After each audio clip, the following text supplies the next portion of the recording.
পশ্চিমবঙ্গে ছাত্র সমাজ এবং সংগ্রামী যৌথ মঞ্চ কালকে দুটি সাংবাদিক বৈঠক আমরা করি। আমরা এই দুটি সাংবাদিক বৈঠকের মাধ্যমে আপনাদের জানাই এবং এই দুটি সংগঠনকেও আমরা জানিয়ে দিই যে তাদের এই নবান্ন অভিযান অবৈধ, বেআইনি এবং দুটি যে প্রোগ্রাম আছে তার কোনোটিরই অনুমতি আমরা দিইনি। কেন দিইনি, কেন অবৈধ, সেই ব্যাখ্যায় যাচ্ছি না, সেটা কালকে বিস্তারিত ব্যাখ্যা আমরা দিয়েছি এবং ওনারা অনেক দেরিতে করে যে মেল পাঠিয়েছিলেন তার উত্তর আমরা দিয়েছিলাম। তবুও কালকে যেরকম বলেছিলাম আমাদের কাছে নির্দিষ্ট তথ্য ছিল, নির্দিষ্ট প্রমাণ ছিল বিভিন্ন মাধ্যমের সূত্রে যে আজকে সাধারণ মানুষের আবেগকে কাজে লাগিয়ে কিছু দুষ্কৃতী একটা গোলমাল পাকানোর চেষ্টা করবে, প্ররোচনা দেওয়ার চেষ্টা করবে, অশান্তি, হিংসাত্মক ঘটনা ঘটানো এবং একটা বেপরোয়া কিছু করার চেষ্টা করবে যাতে পুলিশ বাধ্য হয় বল প্রয়োগ করতে এবং খুব অবাঞ্ছিত কোনো ঘটনা যাতে ঘটে যায় সেই প্ররোচনা থাকবে। আমাদের সেই আশঙ্কা আজকে অনেকটাই সত্যি হয়েছে। এই যে নির্দিষ্ট ইনপুট ছিল তার ভিত্তিতে গতকাল থেকে আজকে সকাল অবধি পুরো রাজ্য জুড়ে বিভিন্ন প্রান্তে প্রায় 25 জনকে আমরা গ্রেফতার করেছি।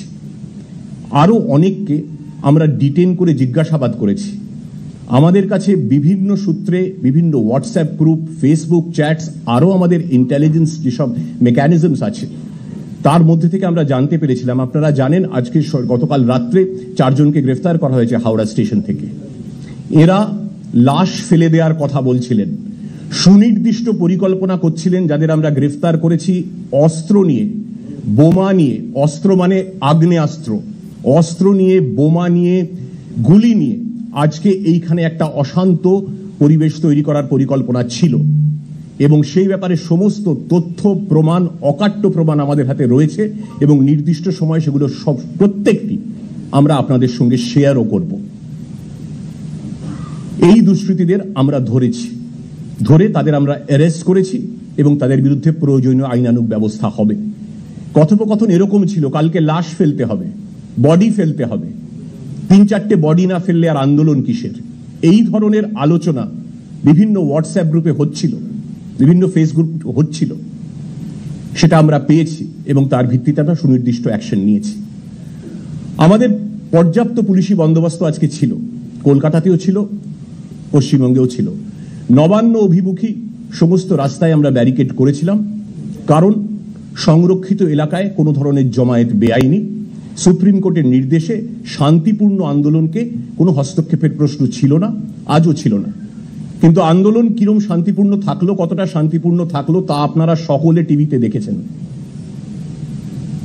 আন্দোলনকারীরা এলেন পশ্চিমবঙ্গের ছাত্র সমাজ উই ওয়ান্ট জাস্টিস প্ল্যাকার্ড নিয়ে, তারপর ব্যারিকেড ধরে সাঁতরাগাছি হোক কি হাওড়া ময়দান হোক কি ফোরশোর রোড হোক, ব্যারিকেড ধরে তারা ঝাঁপানো শুরু করলেন।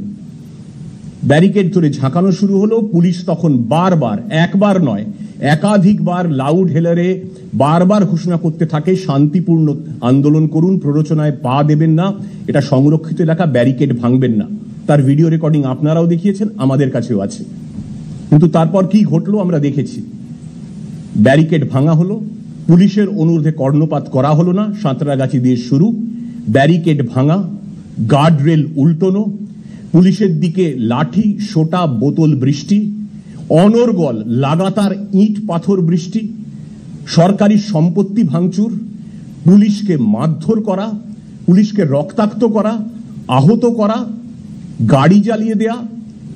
আমরা দেখতে পেলাম পশ্চিমবঙ্গ ছাত্র সমাজের আন্দোলনের নামে একদল দুষ্কৃতীদের বেপরোয়া, বেলাগাম, বিশৃঙ্খল তাণ্ডব ছাড়া আর কি বিশেষণ প্রয়োগ করা যায় আমরা জানি না। তাণ্ডব বোধহয় খুব নরম বিশেষণ হলো, সম্পূর্ণ বিনা প্ররোচনায়। এবং একটা সময় আমরা বুঝতে পারি যে আজকে পূর্ণ কর্মদিবস, ইট ওয়াজ আ ফুল ফ্লেজেড ওয়ার্কিং ডে। আমাদের অ্যাকশন নিতে হবে। এই দুষ্কৃতি নাহলে এমন কিছু ঘটনা ঘটিয়ে ফেলবে যাতে সাধারণ মানুষের, আজকে প্রচুর মানুষ কাজে বেরিয়েছিলেন, সমস্ত দপ্তর খোলা ছিল, একটা কর্মব্যস্ত দিন, সেইখানে অশান্তি করে এমন একটা পরিস্থিতি তৈরি করার চেষ্টা হচ্ছিল যাতে এমন কিছু ঘটনা ঘটে যায় যে সাধারণ মানুষের কোনো ক্ষতি হয়ে যায় বা পুলিশকে এতটা প্ররোচনা দিয়ে দেয়া যায় যাতে পুলিশ এমন কিছু করে ফেলে যাতে আন্দোলনকারীদের সুবিধা হয়। পুলিশ সেই ফাঁদে পা দেয়নি। পুলিশ আহত হয়েছে, রক্তাক্ত হয়েছে, যেখানে যতটুকু প্রয়োজন সাধারণ মানুষের নিরাপত্তা বজায় রাখতে, শান্তি বজায় রাখতে পুলিশ সেখানে ততটুকু বল প্রয়োগ করেছে। কিন্তু পুলিশ রক্তাক্ত হয়েও, বারবার আক্রান্ত হয়েও কোনো ধরনের প্ররোচনায় পা না দিয়ে চূড়ান্ত ধৈর্যের এবং সংযমের পরীক্ষা দিয়েছে, সেটা আপনারা দেখেছেন। কিন্তু যখন সাধারণ মানুষকে আক্রান্ত হওয়ার সম্ভাবনা দেখা যায়, যখন সাধারণের নিরাপত্তা বিঘ্নিত হওয়া দেখা যায়, তখন পুলিশকে বল প্রয়োগ করতেই হয় এবং সেটা করা হয়েছে। আমাদের প্রচুর সহকর্মী আহত হয়েছেন, আপাতত 11 থেকে 12 জন এবং আরো খবর আসছে। 94 জনকে আমরা গ্রেফতার করেছি। এইটা ভাবার কোনো কারণ নেই যে আজকে আমরা ধৈর্য এবং চূড়ান্ত সংযমের পরীক্ষা দিয়েছি বলে যারা আজকে এই অশান্তিটা করলেন, সাধারণ মানুষের জীবন বিপন্ন করলেন, অশান্তি তৈরি করলেন বিনা প্ররোচনায়। শান্তিপূর্ণ আন্দোলন করব এটা বারবার বলা হচ্ছিল, প্রেস কনফারেন্স করে বলা হয়েছিল পশ্চিমবঙ্গ ছাত্র সমাজের তরফ থেকে শান্তিপূর্ণ আন্দোলন। আমরা দেখলাম অশান্তিপূর্ণ আন্দোলন, দুষ্কৃতী আন্দোলন বলা যেতে পারে। সংখ্যাগরিষ্ঠ আন্দোলনকারী তারা যেভাবে আজকে আচরণ করলেন, সরকারি সম্পত্তি, আমার আপনার সকলের সম্পত্তি ভাঙচুর করলেন, পুলিশকে মারলেন, তার নিন্দার ভাষা আমাদের কাছে নেই। আমরা এই দুষ্কৃতীদের 94 জনকে গ্রেফতার করেছি। আমরা ভিডিও ফুটেজ দেখে চিহ্নিত করব। প্রত্যেকের বিরুদ্ধেই আইনানুগ ব্যবস্থা নিশ্চয়ই যথাসময়ে হবে। আরেকটি কথা না বললেই নয় যে পশ্চিমবঙ্গ ছাত্র সমাজের নামেই আন্দোলনের ডাক দেয়া হয়েছিল। আন্দোলনের যে চেহারা আজকে আমরা দেখলাম, আপনারা দেখলেন, সবাই দেখলাম আমরা, তাতে আমার মনে হয় না পশ্চিমবঙ্গের কোনো প্রকৃত ছাত্রছাত্রী এই গুন্ডামি করতে পারে, এই বিশৃঙ্খল আচরণ করতে পারে। পশ্চিমবঙ্গের প্রকৃত ছাত্র সমাজ এই ধরনের অসভ্যতা করবে বলে আমাদের মনে হয় না। আমরা জানি তারা এই ধরনের গুন্ডামি, অসভ্যতা পশ্চিমবঙ্গের কোনো ছাত্রছাত্রী করবে না। পশ্চিমবঙ্গ ছাত্র সমাজের নামে নিহিত স্বার্থ চরিতার্থ করতে নেপথ্য কোনো শক্তির ইন্ধনে আজকে এই অশান্তির ঘটনা হল। 3 ঘন্টা ধরে লাগাতার তাণ্ডব চলল, পুলিশকে আক্রমণ করা হলো, সরকারি সম্পত্তি ভাঙচুর করা হলো, জনজীবন স্তব্ধ করে দেওয়ার চেষ্টা হলো, এবং তার আগের দিন থেকে চক্রান্ত হলো অস্ত্র বোমা, যেটা আমরা প্রতিহত করতে পেরেছি। অস্ত্র বোমা গুলি নিয়ে আসার পরিকল্পনা ছিল, তার audio recording, everything is with us. এবং গতকাল থেকে ওই 25 জনকে যদি আমরা অ্যারেস্ট না করতাম, আজকে যে পরিস্থিতি আপনারা দেখলেন, তার থেকে পরিস্থিতি আরো অনেক বেশি ভয়াবহ হতে পারত, মানুষের প্রাণহানি হতে পারত। The situation could have been infinitely worse, endangering the lives of common people had we not made those preventive arrests. কালকে একটি রাজনৈতিক দলের তরফ থেকে বন্ধ ডাকা হয়েছে, আপনারা সকলে জানেন।